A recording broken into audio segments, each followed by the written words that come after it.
Good morning बच्चों, आप सभी का हमारे इस वीडियो में स्वागत है। आज मैं एक कक्षा 12 के पार्ट 2 लेकर आई हूँ, जिसमें ये बताना है कि रिप्रोडक्टिव सिस्टम क्या होता है। तो देखिए, हमने पहले पार्ट में ये बताया था, जो चैप्टर है उसके बारे में कुछ छोटे छोटे पॉइंट्स बताए थे, और उस चैप्टर के अंतर्गत पढ़ना क्या है इसके बारे में बताए थे। और उसमें हमने ये भी बताया था कि ये जनन क्या होता है, जनन से संबंधित कुछ जानकारियां बताई थी। आज हम आपको बताने चल रहे हैं, पहला जो पॉइंट है हमारा पुरुष जनन तंत्र, या इसको हम और क्या कह सकते हैं, नर जनन तंत्र। तो देखिए, पुरुष जनन तंत्र का मतलब होता है कि पुरुषों में ऐसा तंत्र, ऐसे अंग जो मिल करके तंत्र बनाते हैं और वो जनन में भाग लेते हैं। अगर वो पुरुष में पाया जाए तो उसे हम क्या कहते हैं, पुरुष जनन तंत्र कहते हैं। अगर वो महिला में पाया जाए तो उसे हम क्या कहते हैं, मादा जनन तंत्र कहते हैं, या फिर क्या कहेंगे, स्त्री जनन तंत्र।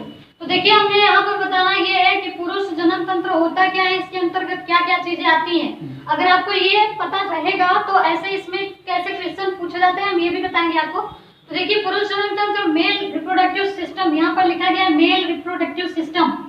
हमने बताया कि अभी पुरुष जनन तंत्र का मतलब क्या है, ऐसे अंग जो मिल करके तंत्र का निर्माण करते हैं और वो किसमें भाग लेते हैं, जनन में भाग लेते हैं, उनको हम क्या कहते हैं, जनन तंत्र कहते हैं। अगर वो पुरुषों में वो तंत्र पाया जाए तो उसको हम पुरुष जनन तंत्र कहते हैं। अगर वो किसी महिला में पाया जाए तो उसे हम क्या कहते हैं, मादा जनन तंत्र कहते हैं। देखिए, पुरुष जनन तंत्र जो होता है क्या होता है, देखिए, पुरुष मतलब वृषण अथवा वृषणकोश, सहायक जनन वाहिनियां और सहायक जनन ग्रंथियां मिलकर के क्या बनाती है, पुरुष जनन तंत्र बनाती है। फिर से ध्यान से देखिए, वृषण तथा वृषणकोश, सहायक जनन ग्रंथियां तथा सहायक जनन वाहिनियां आपस में मिलकर क्या बनाती हैं, पुरुष जनन तंत्र का निर्माण करती हैं या नर जनन तंत्र का निर्माण करती हैं। ये हमारे शरीर के किस क्षेत्र में पाया जाता है, श्रोणि क्षेत्र में पाया जाता है। अर्थात जो हमारा देखिए, दो क्षेत्र होता है, दो रीजन होता है। जहाँ से हमारा शोल्डर जुड़ा होता है उसको हम अंश मेखला कहते हैं, और जहाँ से हमारा थाई जुड़ा होता है उसको हम क्या कहते हैं, श्रोणि मेखला कहते हैं। तो ये जो होता है पुरुष जनन तंत्र कहाँ पाया जाता है, शरीर के श्रोणि क्षेत्र में पाया जाता है। इसमें देखिए 4 मुख्य रूप से अंग है, वृषण अथवा वृषण तथा वृषणकोश, जिसको हम इंग्लिश में टेस्टिस एंड स्क्रोटल सैक कहते हैं। दूसरा है सहायक जनन ग्रंथियां, सहायक जनन ग्रंथियों को इंग्लिश में क्या कहते हैं, एक्सेसरी रिप्रोडक्टिव डक्ट्स। इसमें 2 आती है मुख्य रूप से, अधिवृषण जिसको हम इंग्लिश में क्या कहते हैं, एपिडिडाइमिस, शुक्रवाहिनी जिसको इंग्लिश में हम कहते हैं वास डिफरेंस।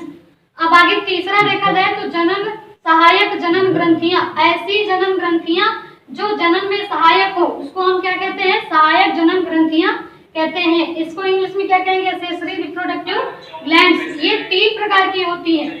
पहला है सेमिनल वेसिकल शुक्राशय, जिसकी संख्या कितनी होती है, 2। दूसरा है प्रोस्टेट ग्रंथि, इसको हिंदी में प्रोस्टेट ग्रंथि कहेंगे और इंग्लिश में क्या कहेंगे, प्रोस्टेट ग्लैंड। इसको हिंदी में एक और नाम दिया जाता है जिसको हम पुरस्थ ग्रंथि कहते हैं। इसकी संख्या कितनी होती है, 1। तीसरा है काउपर ग्रंथि, अथवा इसी को एक और नाम दिया जाता है बल्बो यूरेथ्रल ग्रंथि, इसकी संख्या होती है 2। और लास्ट में रहता है शिश्न, जो नर का लिंग होता है। तो पुरुष जनन तंत्र जो होते हैं ये वृषण तथा वृषणकोश, सहायक जनन वाहिनियां तथा सहायक जनन ग्रंथियां मिलकर के पुरुष जनन तंत्र का निर्माण करती है या नर जनन तंत्र का निर्माण करती है। ये हमारे शरीर के अंश श्रोणि क्षेत्र में पाया जाता है। अभी हमने बताया श्रोणि क्षेत्र और अंश क्षेत्र क्या होता है, जहाँ से हमारा ये शोल्डर वाला पार्ट होता है उसको हम अंश क्षेत्र कहते हैं, और जहाँ हमारा थाई जो जांघ होता है, जहाँ जुड़ा होता है उसको हम श्रोणि क्षेत्र कहते हैं। तो ये श्रोणि क्षेत्र में स्थित होता है। तो इसके बारे में हमने ये बताया। अगर देखिए, यहाँ पर संभव नहीं है कि हम आपको लिख लिख करके पूरा बताएं, ज्यादा टाइम लगेगा, तो इसको हम समझा दे रहे हैं और इसको आपको पीडीएफ के रूप में मिल जाएगा। देखिए, सब लिखना है क्या, उसको याद ही करना है, इसमें कुछ समझाने वाला नहीं है। हमारे शरीर में 2 आंख पाई जाती है, इसमें क्या समझाना है कि आंख ऐसी होती है वैसी होती है, ऐसा नहीं ना।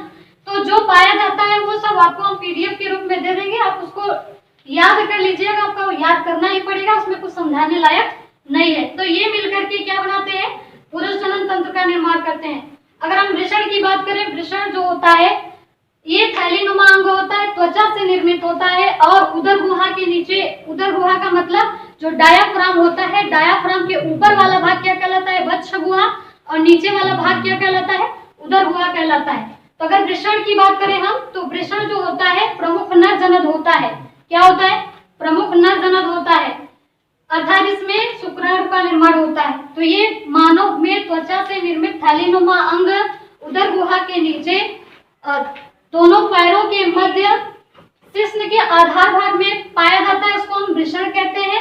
और वृषण को जो मतलब जो लेयर उसको बंद करे रहती, घेरे रहती है चारों तरफ से, उसको हम वृषण कोश कहते हैं। जनन वाहिनियां किसे कहते हैं, ऐसी वाहिनियां जो जनन में भाग लेती हैं, कुछ न कुछ उनका कार्य होता है, तब जाकर के जनन की क्रिया संपन्न होती है। और वो नलिकाएं जो भाग लेती हैं उनको हम जनन वाहिनियां कहते हैं। इसमें दो प्रमुख हैं, अधिवृषण और दूसरा क्या है, शुक्रवाहिनी।